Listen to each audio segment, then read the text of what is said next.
Mapping practices are becoming increasingly used as a strategy for memorialization, especially in relation with the widespread use of digital media and the internet. They also offer interesting possibilities on participation. Besides mapping, as mentioned by Orhon, specifically new media enables polycentric political initiatives such as citizen journalism and video activism. As these initiatives point to horizontal and democratic possibilities in memorialization through the use of internet, they are also relatively free from the constraints of institutions and financial resources. In Turkey, these possibilities of the new media started to become an important strategy for non-governmental organizations operating in the field of memory. Kerem Çiftçioğlu, who carries out projects on human rights and creative ways to convey difficult pasts at the Truth Justice Memory Center, explains this situation in Turkey as follows. It is not easy to carry out memorialization works using public spaces in Turkey. Therefore, the need to express ourselves better in digital fields emerged. We are aware that digital areas are also closing and being followed. But we are not just talking about using social media. Explaining these works more creatively is not just a matter of corporate communication. It is an opening to apply non-standard, different ideas. We need to create new spaces and new publics. Normally, in places that have experienced the transition to democracy, or at least in places where there is a break from the oppressive past, maybe our work would receive public support and be done in public spaces. In addition, even if the fields of non-governmental organizations were not narrowed at the moment, we want to learn about communication tools that take into account the new generation's engagement with innovative methods. One of these innovative methods that found use in Turkey in memorialization seems like mapping practices. So, in this study, to be able to understand these practices, we would like to first examine three main issues that are enabling the use of mapping as a spatial memorialization practice. The relationship between place, identity, and memory, the transformation of museum and monument as places of memory within this framework, the methodological and semantic transformation of mapping practices, then some mapping practices that establish the relationship between place and memory in Turkey will be examined within this framework. The place is full of meaning. This meaning is of course not given.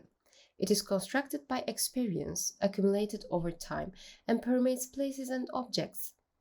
The places we pass every day, the house we live in, the city, a shop, a park, or a street. Place becomes a constitutive part of our personal and collective narratives, identities, and memories. As mentioned by Proshansky and colleagues, one's relationship with place creates an image, a sense of place, and is also affected by the environmental past of the individuals. This kind of relationship with places builds the place identity. The construction of place identity is beyond the individual. Likewise, it always takes place in the social environment and is related to group identity. Avvax too defines memory and remembering as a social phenomenon. For him as well, the space and identity are directly related. Here, an individual is understood in terms of being a member of a group and the meaning of place constructed and shared within the group. These shared images of places take important part on construction of collective memory. Assmann argues that collective memory as conceptualized by Alvax refers rather to a communicative memory, and they distinguish two different modes of remembering within the concept of collective memory: communicative and cultural. While cultural memory acts like an institution, takes highly exteriorized, objectified forms to enable transmission from generations and situations, Communicative memory relies everyday social interactions and has generational limits. However, in both ways, collective and even individual remembering, the role of external objects remains stable. Even if things do not have memory, they become sites of memory in the form of reminders. Given that remembering is an individual act, socially, memory is constructed through these collective or shared externalizations, whether objects, anniversaries, monuments, museums, libraries, or archives. These sites of memories, according to Nora, can be seen as a result of the acceleration of history and the loss of memory. The lost memory that Nora mentions seems to be the loss of communicative memory in everyday life, which does not need sites of memory institutionalized through history. For Nora, memory has been taken over by history and became the property of history. This loss of memory forces everyone to write their own history, to search their own past, origins, and identity. This need is also met through creating spaces of memory. In the light of these explanations, we can understand some reasons behind the major changes on the meaning of museums and monuments as sites of memory, especially during the second half of the 21st century. These sites of memories as ideological approaches of states which transmit its narratives gained new appearances with the involvement of different segments of the society in the memory, history, and identity construction processes. Especially museums and memorials of genocide radically changed the meaning of these places. These new commemoration places and museums have become places of mourning and healing, as well as carriers which are aiming to ensure that what happened in the past does not happen again. This new understanding contrasted with previous understanding, which is identified museum and memorial with heroism, victory, and national identity. The places of memory became spaces that encompass different narratives and identities. Thus, different social groups, social movements that could not gain spatial representation in the public sphere until this century started to build their own memory and subsequently their own places of memory. This situation challenged the architectural meaning and conservation value of urban space and architectural structure, which has become a part of the memory and identity construction of different segments of the society. Thus, discussing the value of space on the basis of official history or formal authenticity became not enough. On the other hand, related spatial processes were also opened to non-experts through social history and collective memory. Mumford, in 1937, claimed the monument as a manifestation of the ancient civilization's desire for immortality. For Mumford, modern monument points out a contradiction. As the change became the defining paradigm for the modern times. After killing the traditional monument, Mumford claims that the modern monument is the city itself, which must be open to all kinds of transformations in accordance with modern times. Heyman also emphasized the impact of modernity and industry on the concept of monuments and monumentality of the rapidly changing and transforming modern cities. Here I'm quoting from Heyman.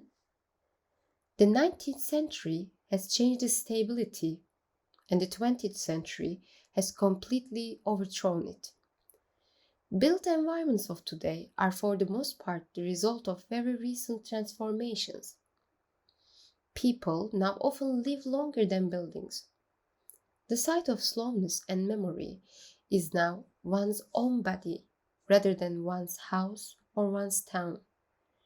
The petrified memory once the major site of remembrance, now has its counterpart in individual archives kept at home or in the image archives of the media. Young introduces us to the counter monument. For him, the monument calls not to remember rather than to remember, because the notion of remembering is taken from the person and loaded onto the substance and is somehow guaranteed. Young describes the counter-monument through the anti-fascist monument built by Esther Chavez Gers and Johann Gers in Hamburg. The monument, which was decided to be built in 1976 to draw attention to the rising neo-fascism in Hamburg, was open to a competition in 1986, and the project of Gers was chosen. The project consists of a column of 1 meter by 1 meter wide and 12 meters high, which will be buried to the ground with time. This column and its accompanying text, written in 7 different languages, invite the audience to be a part of the monument.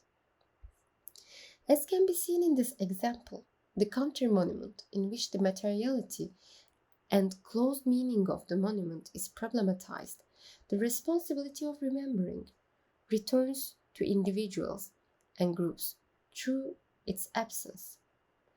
In this sense, Gillis points out that the counter-monument goes beyond the dualities of history and memory, yesterday and today, in terms of detaching remembering from materiality and making it a part of daily life.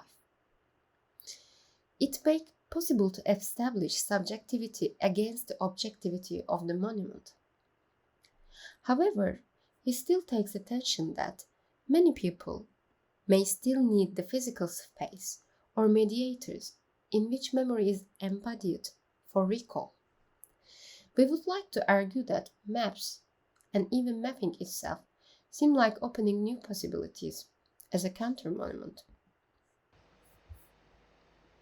Crampton and Krieger mentions that specifically with the technological developments, mapping practices which have been monopolized by the state, Western map houses, and academic for centuries have been moved to a position where anyone with these opportunities can produce through the use of the internet and personal computers. Digital possibilities not only changes who is mapping, but also what is mapped and how it is mapped. As mentioned by Pressner and colleagues, through GIS and geotagging, a vast array of information become mappable. All these developments have given birth to some mapping practices conceptualized as deep mapping or thick mapping, which contains layers of information in form of a digital cartography. These mapping practices does not only contain different media, but they also converging multiple narratives. They offer inclusion of unofficial, subjective, underrepresented, layer, and dynamic aspects of life and space.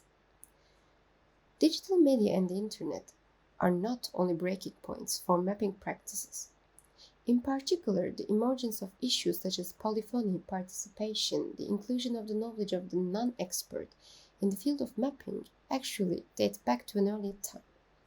As Wood mentioned, starting from the works of artists and architects on maps, since the 1950s, the debates both inside and outside the field, after 1980s, tendencies that question the relationship of the map with power and the desire for scientific, gave birth to some critical counter-mapping practices. We can find one of its examples in the community maps, or parish maps, led by Common Ground. Common Ground is a non-governmental organization established in London in 1983 with the aim of working on arts and the environmental on a local scale. They use maps to create a call for local action by showing that making the spatial memories of the communities visible means making their demands on space visible too. The project, which emerged as a part of a research proposal in the conservation area, in which the local people will participate, revealed the idea of making a community map in addition to oral history studies, archive, and field studies. In 1987, 18 artists created maps of the regions together with the communities. Beyoğlu Yıkılmadım Ayaktayım map, which can be translated as Beyoğlu I Am Still Standing map, can be considered as one of the examples of how both new media and mapping are used as memorialization practices.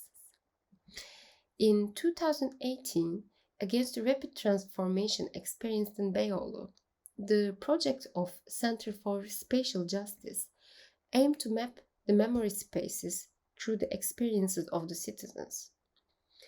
Within a participatory framework, they collected the stories of citizens about the place through an online survey. While the first version of map is created as a printed media and the map is layered with the narratives of memory holders, it is known that they are also working on a digital version.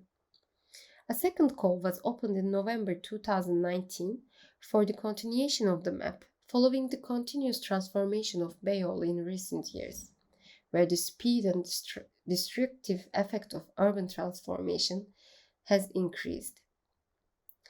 The map calls for action for the conservation of Istanbul and Beyoğlu, as stated in the call for participation. Now I would like to share the text of call for participation. I'm quoting from the call. Beyoğlu has always been the heart of Istanbul. This heart is quite tired right now. There is no other Beyoğlu and no other Istanbul. There is nothing to do but to take care of. We want to make a map for Beyoğlu together with Beyoğlu lovers. On this map, we will include both the memory places that made Beyoğlu for you, that no longer exist, and the original places that tried to survive without being demolished. We will share your stories. The Beyoğlu map also have an Instagram account in which places, people, memories, and events shared. It can be said that this initiative is an effort to build the urban memory by making the memory spaces visible through the map. And at the same time, it's an example of activism in the field of urban transformation and heritage preservation through memory. The Remembering City map prepared by the Truth Justice Memory Center in 2019 is another example which uses digital and printed media. The map is based on the Istanbul Memory Tour, again organized by the center. The tour and map consist of a route of 17 places which are selected by Asena Günal depending on their meaning in terms of multiculturalism and social movements. The interactive map and the printed book are sharing the content of this tour. Beyond the traditional narrative of the place, the map tells the social and political story of these places. This narrative reflects a history of extortion and violations, injustice, power, and struggle. The project first emerged as a book idea, then it was decided to be transferred to an interactive map on a website. As one of the project partners, Murat Çelikkan, mentioned, the digital map has the potential to add new places and tours, unlike the book. This interactive map, which we can describe as a counter map, uses Google Maps and Street View. It also contains information about the designated places. Within this configuration, the map can be seen as an example of diff mapping or tick mapping practices. It is seen that mapping practices are one of the areas where space is socially negotiated within the framework of memory.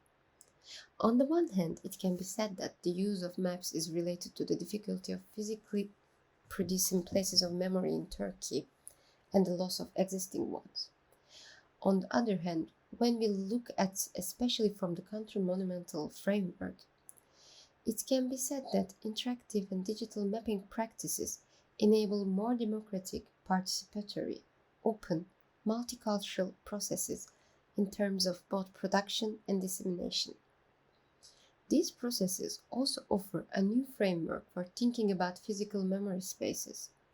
For architects, designers, and artists, is it still possible to think and design a monument or a museum and places of memory by following traditional definitions, processes, and media.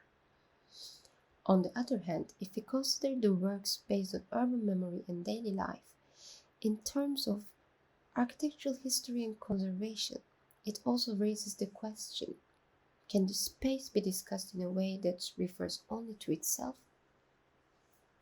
While the relationship between space and memory reveals the necessity of discussing space in relation with its social and political context, it also makes it visible that decisions and processes in the field of conservation should be and could be established in this relationality. So, mapping practices can also enable us to think about participatory and inclusive approaches in conservation processes. In this presentation, we discussed the developments and possibilities of mapping as a memorialization strategy. We would be happy if you share your comments and thoughts about the study with us. Thank you for listening.